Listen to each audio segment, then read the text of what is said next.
And while those older students are aspiring to run their own businesses, a growing number of even younger children are aspiring to entrepreneurship of a different kind, being their own brands on YouTube.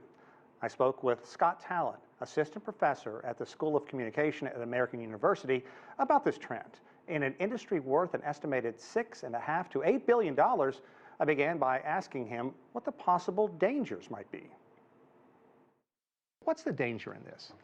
The danger is a little bit with identity, that the kid has some success, whether they make money or not, that they're sort of internet famous, which connects to Andy Warhol, that 15 minutes of fame, but now anyone can have it, and it's also that we feel that we need to do it, especially for careers. But with someone young is maybe they don't have success later on, so now do they feel they're a failure? Or do they wrap themselves up that, oh, I'm an influencer? No, you're a person first. And in this case, you're a child because you have parents who legally, control your life till you're 18, and then you're an influencer. And by the way, you're also probably a student and maybe a brother and everything else. It's interesting because you talk about once they get 18. There's a time-honored tradition, sadly, that entertainment industry has taken advantage of these kids, and now there are laws put in place to protect child stars as they grow older. Is there anything like that out there for the influencers? Not as much beyond sort of common sense. I think it's tougher today to resist. If you're a parent and your child's having some success and can bring in some money, I think it'd be really tough to say, no, we're not going to do this.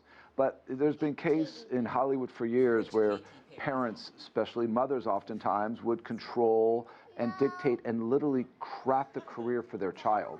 Now it's a little bit of the child having some success and then the parents maybe overcoming skepticism and then working with them. And I think in the end, all parents, not just ones of influencers, but all parents have to understand what the internet means, what social media means, and how their kids are using it.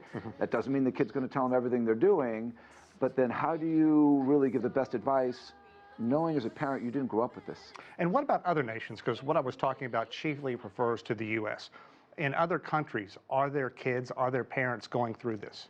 They are. It's not limited to the U.S. There's more in the U.S. because besides the U.S. inventing the internet and having the biggest economy and Silicon Valley, they have more of a sort of a lead. But there's others doing it, and sometimes they do it not for money, but more for, women's rights or a cause or something that's maybe more noble than just money.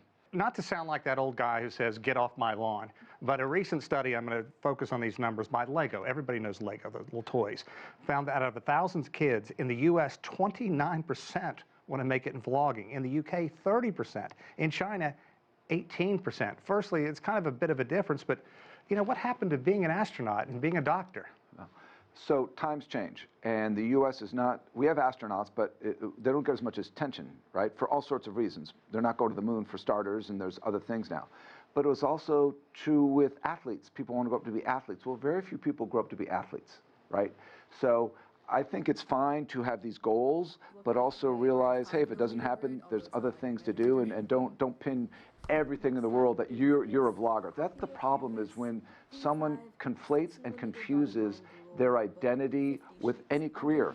You too, if you walked around and told people, well, I'm a news anchor, what happens if you are no longer a news anchor? That affects you. So for someone young who says, I'm a vlogger, no, you're a human, you're a child, you're all these other things, then also maybe you're a vlogger. Okay, let's also talk about all the kids online watching this, and now suddenly they idolize somebody who could be their neighbor. So there's interesting dynamics of, in real life, a neighbor down the street, and then you see them on screen. And the ability to recognize that we're people first and we live in real life before we live on screens. Even though we spend a lot of times on all sorts of screens, we're still people first. I know that seems weird to say, but we have to remember this because there's so much focus on screens, right?